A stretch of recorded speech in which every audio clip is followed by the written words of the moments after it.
Good morning, students.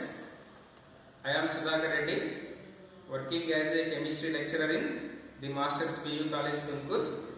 Previously, I worked as a chemistry lecturer in various institutions and colleges in Andhra Pradesh and Karnataka. In this class, we will discuss about some basic terms that are frequently used in chemistry. First of all, what is chemistry? Chemistry is a branch of science that deals with the structure, composition and properties of matter. What is chemistry? Branch of science that deals with the structure, composition and properties of the matter. Students, what is matter? Matter is anything which has mass and occupies space is called matter, as you know very well. So what are the changes takes place in matter that we can explain by using chemistry? Next one, branches of chemistry. What are the important branches of chemistry? Actually, so many branches we have in chemistry, but the important branches in chemistry are inorganic chemistry, organic chemistry and physical chemistry. What are the important branches? Inorganic chemistry, organic chemistry and physical chemistry. Do you know what is inorganic chemistry? Inorganic chemistry is a branch of chemistry that deals with the study of elements other than carbon. Deals with the study of elements other than carbon is called inorganic chemistry. Clear? Next, organic chemistry, and the important branch of chemistry is organic chemistry.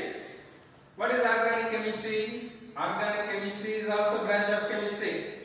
Deals with only study of carbon and its compounds. Only study of carbon and its compounds is called organic chemistry.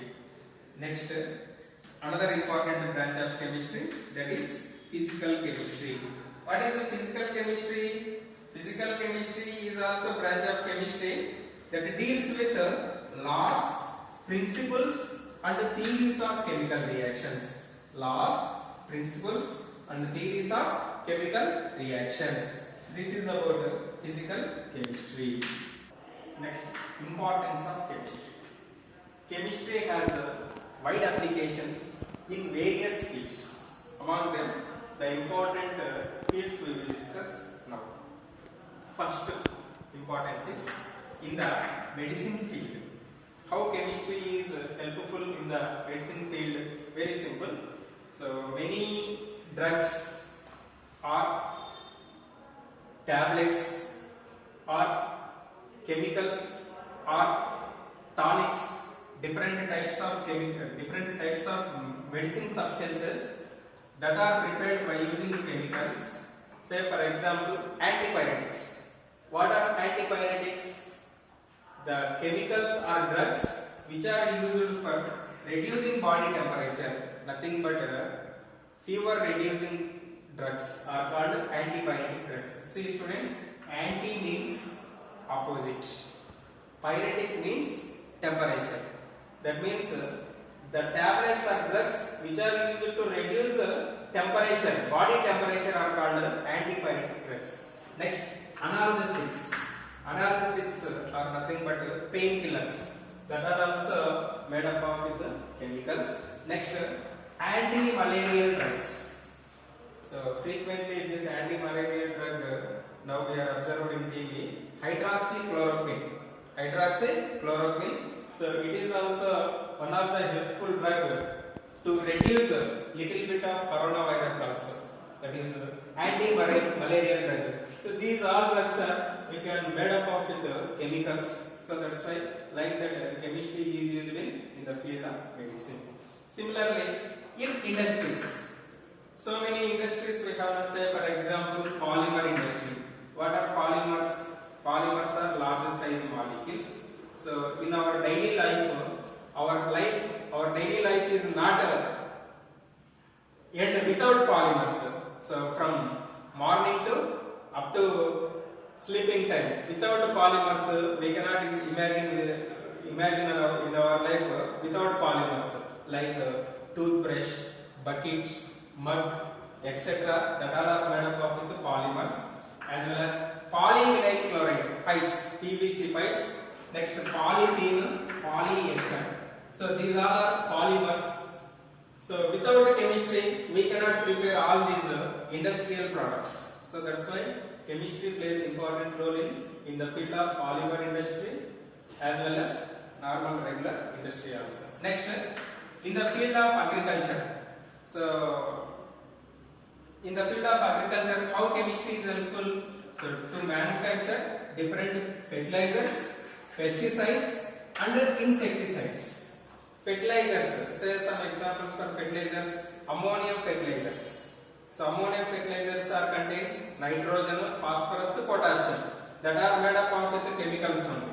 Next, pesticides which are used to kill the insects or whatever the organisms present in plants we can kill by using pesticides. Next, insecticides like DDT. These all are made up of with applications of chemistry only. Similarly, last one, in energy requirements. In energy requirements means, say for example, petroleum products. Petroleum products means diesel, kerosene, petrol, as well as Vaseline. These are petroleum products. So these petroleum products are also made up of with so many hydrocarbons. So many hydrocarbons. Coal tar, it is also part of energy requirement, which releases energy, as well as batteries.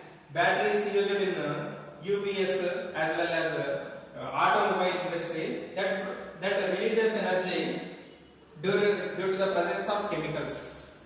Clear? So this is about importance of chemistry. Next topic, that is concept of elements, atoms and molecules. Concept of elements, atoms and molecules. First one is element. What is element? Actually, element is a pure substance. What is element? Element is a pure substance. Say for example, if you imagine sodium element.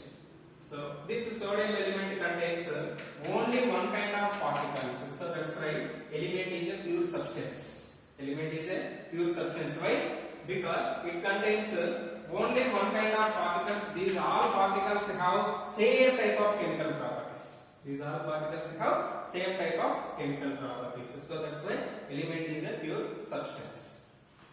Okay. Consists of only one type of particles. So that's why it is a pure substance. These particles may be atoms or molecules. These particles may be atoms or molecules. Say for example, next atom. What is an atom? The smallest particle of an element. Here I taken this is the sodium element. This sodium element is made up of with these particles now. So this particle is I am separated. This particle is called atom. This particle is called atom. So many such type of atoms are present in this element. All these atoms have same type of or same kind of chemical properties. So that's why it is a pure substance. It is a pure substance. Next, molecule. What is molecule? Group of atoms of same or different kind of atoms. Group of atoms of same or different kind of atoms is called molecule. If you take H2 molecule, what is H2 molecule? If you imagine this is one hydrogen element, this is another hydrogen element. It is contains atoms. This is also contains atoms. The atoms of first hydrogen, the atoms of second hydrogen, when combined chemically, we will get H2 molecule. We will get what? H2 molecule. Similarly, if you take H2O molecule, what is the H2O molecule? This is also molecule, but it contains different kind of atoms. It contains different kind of atoms. Say for example H2O. This is a hydrogen element. This is a oxygen element. Hydrogen element contains atoms like this. Oxygen also contains atoms like this. The atoms of hydrogen and the atoms of oxygen when combined with each other, we will get H2O molecule. But here, this hydrogen atom this hydrogen element atom, this oxygen element atom, particles have different chemical properties in individual states, but whenever they are combined, they have same kind of properties. So that is the difference between same or different kind of atoms. Can you guess H2 is which type of molecule? H2 is a homoatomic molecule.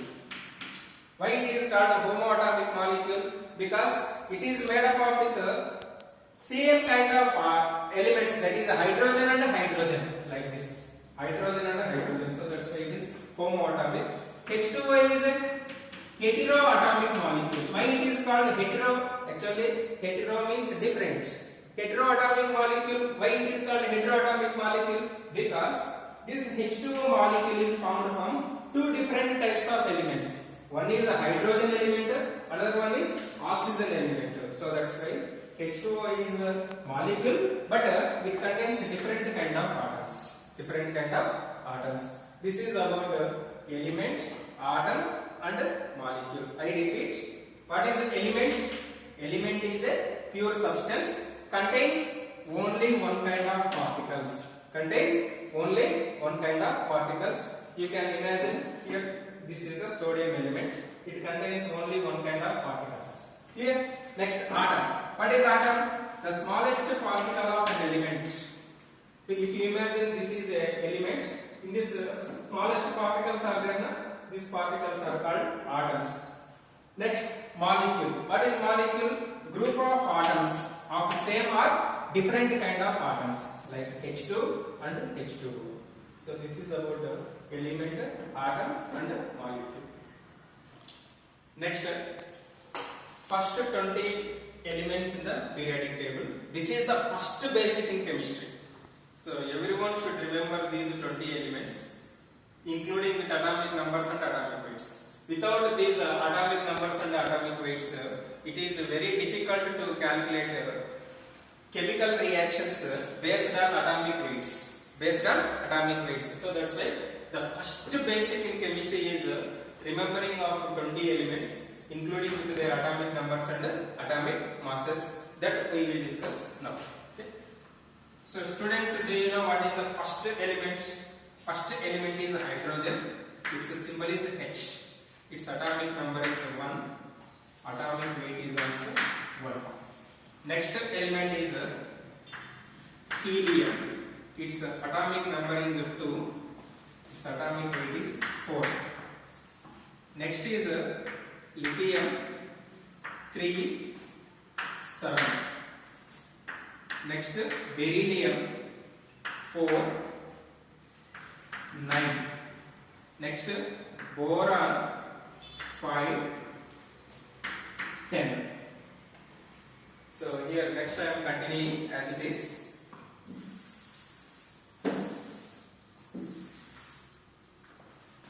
Carbon, 6, 12. Nitrogen, 7, 14.